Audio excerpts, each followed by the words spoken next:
Hello, and thanks for joining us. Chances are pretty good that you've seen video at some point of somebody cutting their hair for an organization called Locks of Love.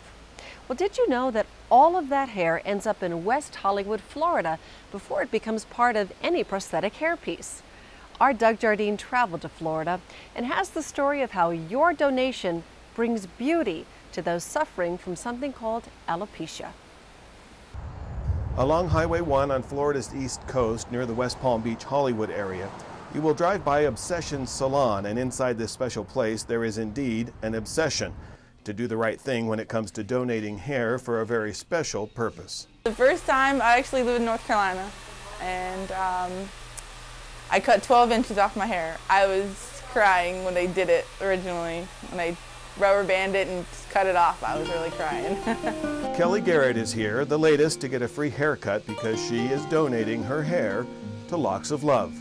I got to thinking, you know, it could happen to anybody. It could happen to my kids, and they do a great job of making wigs for kids who don't have hair.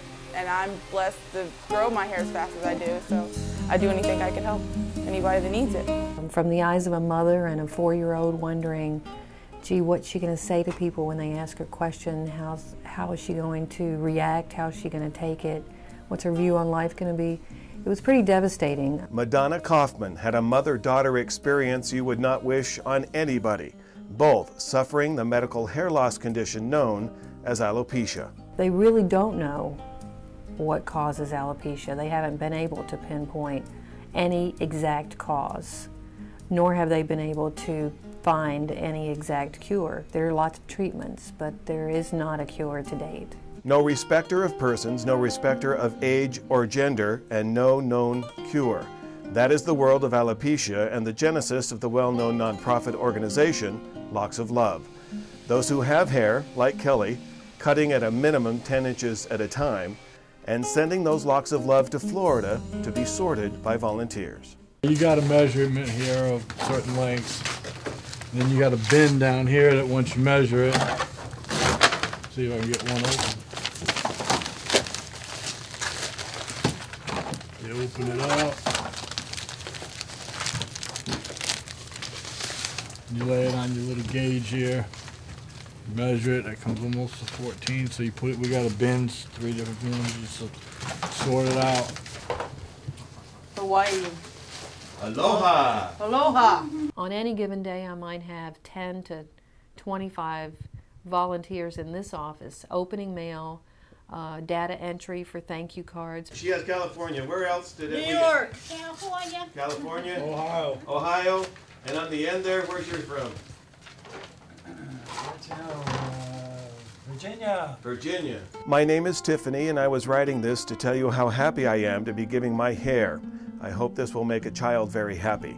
I am 13 and in the 8th grade, and I have decided to do this because I heard this was a very good organization to send to.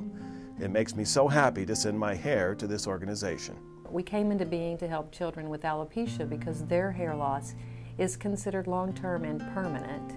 But we have many, many children who are cancer survivors, who have undergone chemotherapy treatment, who have undergone radiation treatment to their scalp, who have lost their hair permanently from the radiation treatment. Yes, our primary focus was for children with alopecia, but when the other children came to us, we certainly didn't turn them away. How many of you are stepping up, cutting your hair, and sending those locks to Florida? A lot. Just ask the mailman who delivers those locks to the headquarters building every day. They make you earn your money, don't they? For sure. Not that they don't do a good job, and the reason for them doing this is very commendable, but there's a heck of a lot of mail.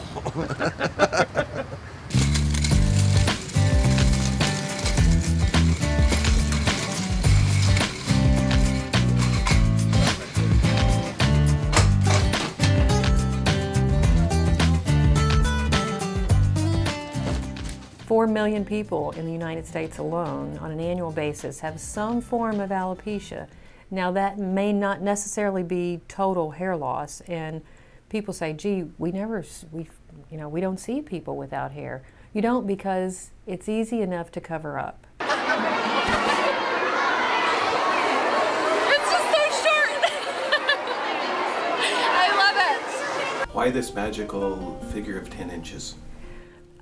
Because anything shorter is very difficult for the people who manufacture the hair pieces to work with. The shaft of a hair has microscopic barbs on it, and if it's implanted into a hair piece backwards, it will tangle, and it's a tangle that can't be brushed out. It's a tangle that is forever. It would literally have to be cut out. If it comes loose or swept off of a salon floor to Locks of Love, we can't use it at all.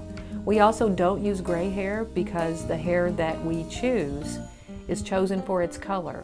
We don't put 6 to 10 ponytails together and then dye it blonde. It's not dyed at all. So to date, after 11 years, I have no requests for gray hair pieces in these children. So your hair is now in Florida and has gone through an initial separation process. So how does it end up in a prosthesis? That process is straight ahead. And We're going to meet a beautiful little girl who's benefiting from your Locks of Love.